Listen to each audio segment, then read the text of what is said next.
Welcome back. In today's video, we're taking the horses for a quick day trip into the Uintas.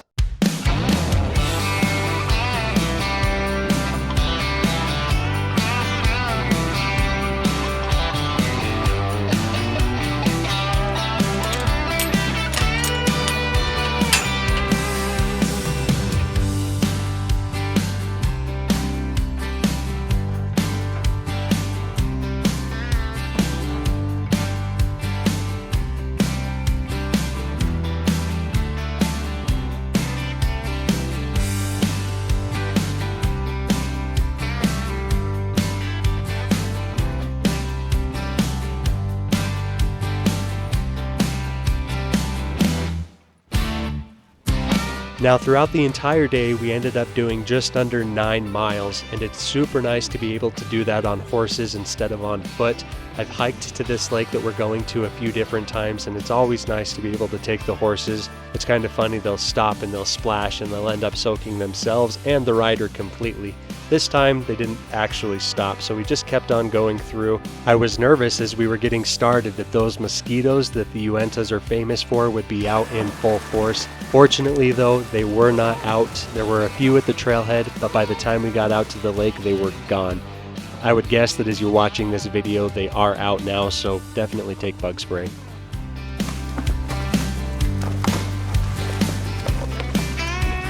As we were getting started on the trailhead, there was a group of 30 young men that were on the trail behind us, and I knew that I wanted to get to the lake and start fishing as soon as possible, and I'm pleased to report that the results paid off a lot quicker than I thought.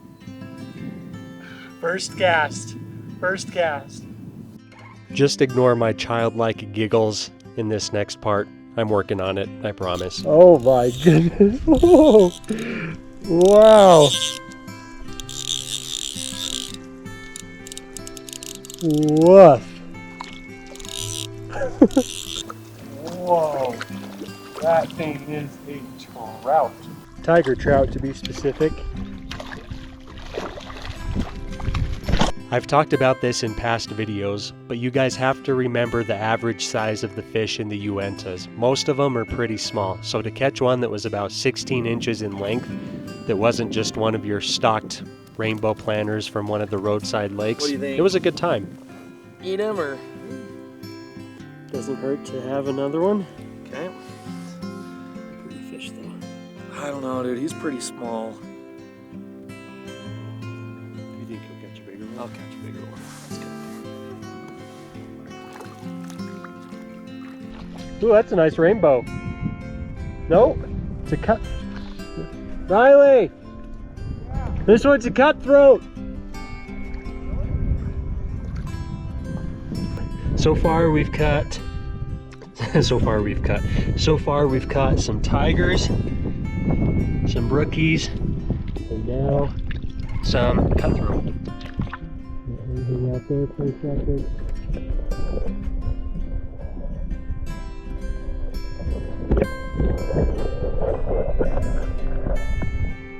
I thought it would be kind of fun to try and shimmy across this cliff face over to a spot where one of our buddies lost the biggest fish of the day.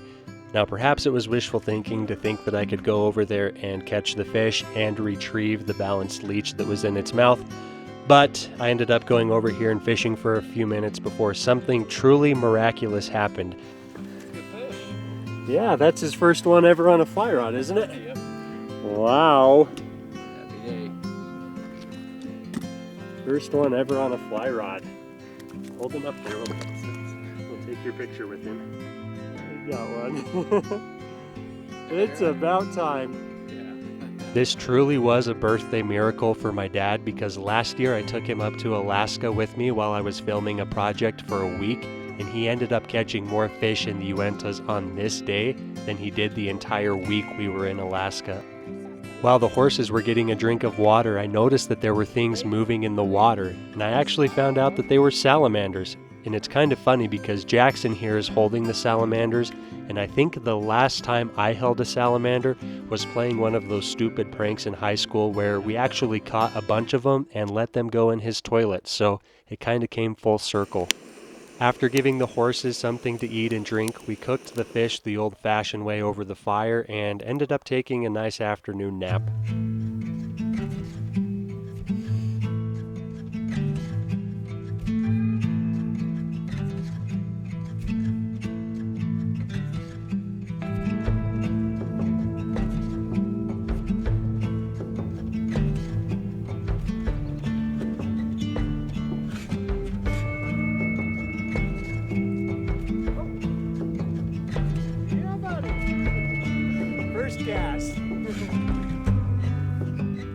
After lunch and the afternoon siesta, we decided to go and fish some more. All of us ended up catching quite a few different brookies. All of them were pretty darn good sized for the Uintas. It was just one of those days where the weather was perfect, there were no mosquitoes, the fishing was great, the company was wonderful. It's just one of those days that you end up remembering for a really long time. Beautiful brook trout. After we had all fished to our heart's content, we ended up going back to camp, catching the horses, saddling them back up, and packing back off of the mountains just as it started to hail. It's a neat sound, isn't it? Now there were lots of dark clouds in the sky and we thought that we were going to get dumped on, but it ended up only hailing for about 15 seconds before it stopped. It's kind of funny how the horses notice as soon as their nose gets pointed towards the horse trailer. It took us 2 hours to get up here on the horses, and that was without really stopping. On the way back, they shaved half an hour off of the time. They were moving. Anyways, I hope you guys enjoyed this video. We'll see you next time.